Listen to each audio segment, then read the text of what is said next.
this was roughly October the 8th, 2016. I remember it very well. I got to Stratford, walked through the mall. As I went to scan my Oyster card, I felt a hit directly behind the back of my head. Then I felt a secondary hit on the left side. And from what I got told, I crumbled to the ground. When I hit the ground, half of my body was off the bus and half was on the bus. However, just before boards, I do recall, peripheral vision, looked to my right, or from my right side, there was a group of youths hanging around. I didn't really give it much thought at the time. After 5 minutes, an ambulance came and the police came. They were trying to get me into the ambulance. At the time, I was resistant. I thought, nah, I'm okay. You know, I got told by the policeman quite funnily, I can laugh now. Apparently, I said to the policeman, look, I'm going to get some chicken and I'm going home. And they were like, look, Derrick, you know, you've been hit. You've got a severe fracture. You've got to go to hospital. They realised the severity of the fracture. It was quite serious. But at Newham, I was there for a few hours. I was under guard by a policeman. They didn't know the dynamics of the attack at the time. So they felt maybe someone could come after me. No one knew why it happened. And I was under constant watch 24 hours a day. However, when I eventually came out of the hospital, I decided to go down to where it happened, scene of the crime, as I say, and I spoke to local people, residents, and even local businesses, and it transpires that, one, they heard about what happened to me, secondly, they explained it was a gang that was causing problems along the parade.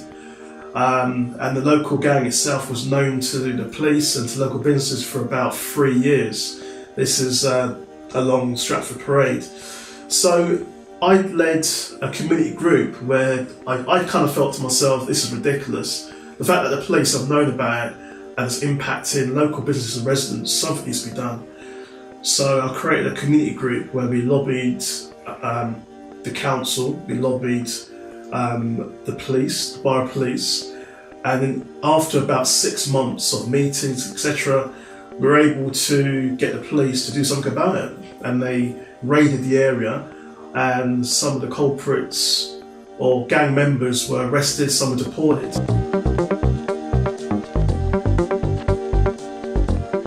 The story that Derrick did tell us was quite powerful, actually. Helps us to understand what the situation actually is within the Newham Borough, and that we need to do more to help young people within Newham to actually understand values and understand what it's like to do the right thing as opposed to resorting to crime, which happens a lot. We've had a very, very troubling series of knife attacks just in recent weeks in our borough. My first reaction regarding crime is whether there is a community feel, a sense of everybody looking out for each other, knowing your neighbourhoods, and I don't feel that that is as strong as it should be, not just in London, but across the nation. It hasn't escaped anybody's notice over the last year or so that there have been several gang incidents in Newham. Crime in London to me is worrying. I worry for children and young people within our community and in the wider community itself. It's just people not respecting each other. I think respect is very important, and that is something that can be taught.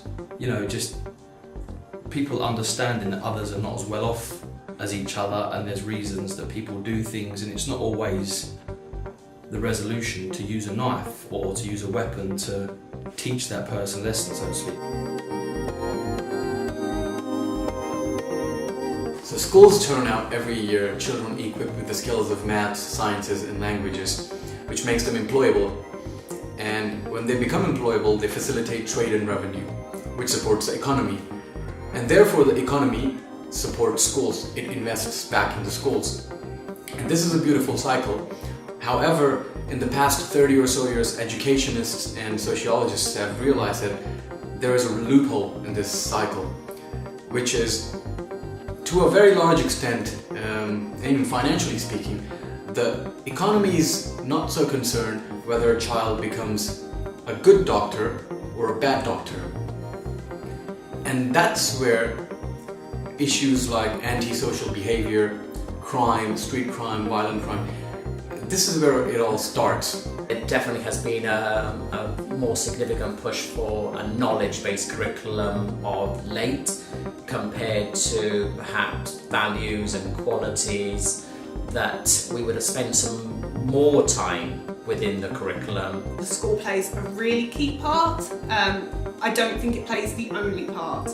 I think the school can equip children, young people, family, the community with values that are appropriate and that are engaging for children and families and are easy to withhold. But it's not something that the school can do on its own. We all have a responsibility for this. I think it is right to just pay some fresh attention to this question of values. How can we ensure that young people are getting a great start, not just in terms of passing tests or being able to score well in exams, but in having a really strong moral basis on which to make decisions and build the rest of their lives. And I welcome the fact that Central Park is thinking about that. Motivate, Inspire, Lead is basically a very simple plan, an effective one though, which instills values and important core values in children by drumming them in every day, by giving them an ecosystem of values so that they see values around them, they hear about values around them, they get involved in activities that encourage values, good, positive values.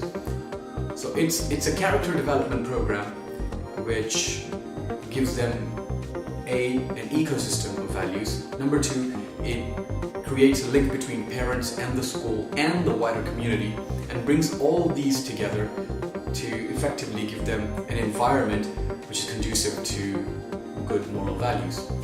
Motivate, Inspire, Lead encourages children to embed within themselves these values and to take these values home and into the wider community. And I think that can only be extremely positive. I think this project is brilliant in the sense that we're bringing people together, young people together with other communities, with other organisations such as the police to do some really positive work. I believe the Fun Day is going to be a great day for young people to come together, celebrate and embrace their community. I believe that Motivate, Inspire and Lead is an inspirational program that will change not just the minds of people but the hearts too.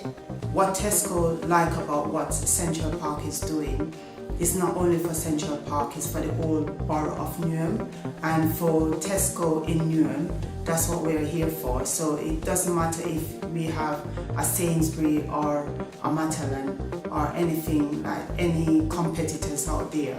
We try to come together and work together as one team and one community. So we're doing it for the people within our community, not only for as a business, but for our whole entire community. We've realized that values aren't as emphasized as phonics or maths are.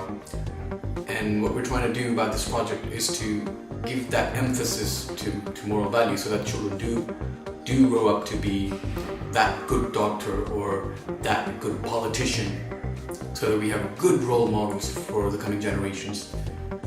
This is going to be started at school level, but I don't think that it's just the school that should be responsible for this. I think everybody should get involved, parents, communities, businesses, just because when a child leaves school, they're at school for probably 50% of their day, but when they leave school and they do an after school activity or they go home, that shouldn't be the end of it. You know, if they're like, there should be other people around that they know that are supporting them, and they know that wherever they go that they're being backed by this scheme. I hope that other schools will pick up the enthusiasm for what Central Park is blazing a trail with here. I think other schools will recognise the importance of the challenge that Central Park is addressing. I hope they will feel, many of them will feel that the way that Central Park is doing this would work for them as well. And I hope we'll get a movement here of schools more widely getting on board, sharing the enthusiasm at Central Park, and we'll see many youngsters benefiting as a result. We're really lucky to have a head teacher who understands the importance of values, and we're really grateful to him for promoting this, for giving Motivate, Inspire, Lead the push and the support so that it can benefit children and families. As a leader of a school, I prioritise what I feel is essential to tackle the sense of belonging and community and so forth, and therefore I'm able to prioritise the teaching of values and qualities to our children throughout the curriculum.